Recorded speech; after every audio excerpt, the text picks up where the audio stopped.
तुकोबारायांनी देवाला सांगितलं, देवाने ऐकलं नाही, म्हणून देव ज्यांचं ऐकतात त्या संतांना सांगतात. का व संतांना सांगतात? संत हे आपलं सुखाचं द्वार आहे, संत हे आपलं निरोपाचं भंडार आहे, संत हा आपल्या सुखाचा ठेवा आहे. संत म्हणजे कोण? संत म्हणजे आपले गुरु असतील, संत म्हणजे श्रीगुरु असतील, सद्गुरु असतील, आचार्य असतील. हे संतांना तुम्ही ज्यावेळेस तुमचे निरोप सांगाल त्यावेळेस तुमचा निरोप हा प्रत्यक्ष भगवंताजवळ पोहोचलेला असतो. म्हणून तुकोबारायांनी सुद्धा संतांना सांगावं, तुम्ही संत सारे कृपेचे सागर, निरोप हा फार सांगा देवा का.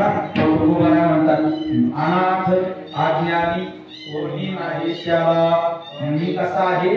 मी अनाथ आहे, हो मी अज्ञानी आहे. आता अनाथ म्हणजे अहो बायका, पोरं, आई, बहीण, मुलगा, भाऊ, अमुक तमुक सगळे सोयरे असले तरीही जीव हा अनाथ असतो. कारण माता पिता बंधू बहिणी कोणी न पावते देवानी, एकला मी दुःख भोगी कुंभचा पाक जाचली, ते कोणी सोडली नाही, एका सद्गुरु वाचुनी. म्हणून तुकोबाराय म्हणतात, सगळे असूनही संसारातले जे आपले नाहीत ना, नाही कुणाचे कुणी तुझे रे कोणी, नाही कुणाचे कुणी तुझे रे कोणी.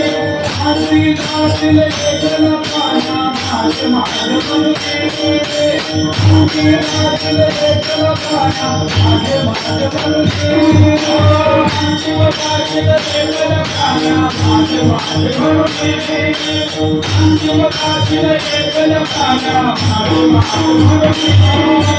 बहिण कुणाची भाव कुणाचा कोण कुणाचे सगळे होते, कुणाची भाव कुणाचा कोण होते सगळे होते.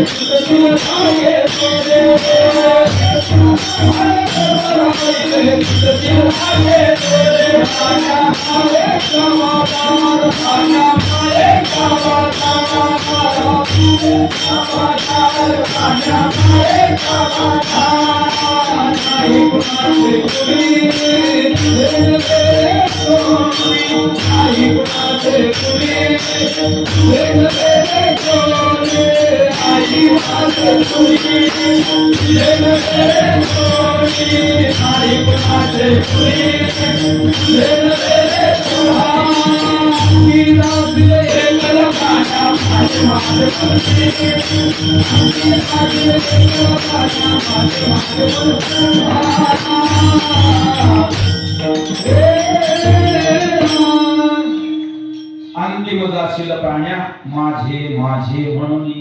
आपलं बोलच नाही, आपली जी होती ते होतं काय, जनस्मशानापर्यंत येतात, बायको दारापर्यंत येते, मुलं म्हणतात चांगले होते, गोड होतात, एवढंच. याच्या आपली काळजी घेणारा फक्त आणि फक्त देव आहे. शेवटच्या क्षणाला ज्यावेळेस आपण लोळतो ना, हात नाही पैर नाही, म्हणजे हात पाव चालत नाही, जीभ नटे ना राम, जीभ सुद्धा राम म्हणत नाही, त्यावेळेस अंतःकरणाचं भजन असतं ना, भजन म्हणजे प्रत्यक्ष परमात्म्याचं नामस्मरण, आणि ते आपल्याला सोडवणार असतं. आणि तेच नामस्मरण आजच्या युगामध्ये, या कलियुगामध्ये फलद्रूप होतं. म्हणून तुकोबाराय म्हणतात, बाबांनो मला कोणी नाही, अनाथ अज्ञानी कोणी नाही त्याला, पाया पे विठ्ठला ठेवी मज, हो. आणि अशी माझी विनवणी माझ्या पांडुरंगाला सांगा. तुका म्हणे आईसी, तुका म्हणे आईसी करावी रवानी, तुका म्हणे आईसी करावी रवानी, तुका म्हणे आईसी करावी रवानी.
तुम्ही संत सारे कृपेचे सागर निरोप हा फार सांगा देवा। या ठिकाणी सुंदर असं कीर्तनाचं नियोजन गाडगे परिवारातर्फे या ठिकाणी करण्यात आलं। आदरणीय आमचे विक्रमजी शेठ असतील, आदरणीय प्रमोद शेठ असतील, त्यांच्या दोन भगिनी असतील, आईसाहेब असतील आणि तिन्ही सर्व ग्रामस्थांच्या माध्यमातून या कार्यक्रमाची शोभा वाढवली। कार्यक्रम आपला नाही, कार्यक्रम हा देवाचा असतो, सेवा ही देवाची असते।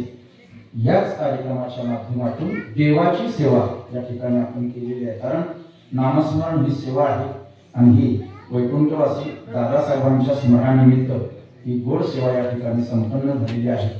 पूर्व सूचना अशी आहे, सर्व ग्रामस्थांनी भोजन प्रसाद घेतल्याशिवाय कोणी जायचं नाही। ही गाडगे परिवारातर्फे 2 हात तिसरा मस्तक जोडून विनंती असेल। झालेली सेवा या ठिकाणी रुक्मिणी प्राणसंजीवन पांडुरंग परमात्मा, ग्रामदैवत आमचे हनुमंतराय असतील, गुरुवर्यांच्या चरणारविंदावर या सेवेचं या ठिकाणी आपण सांगता करू आणि सेवेला पूर्ण विराम देऊ। जय विठ्ठल जय जय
बजरंग बली की जय।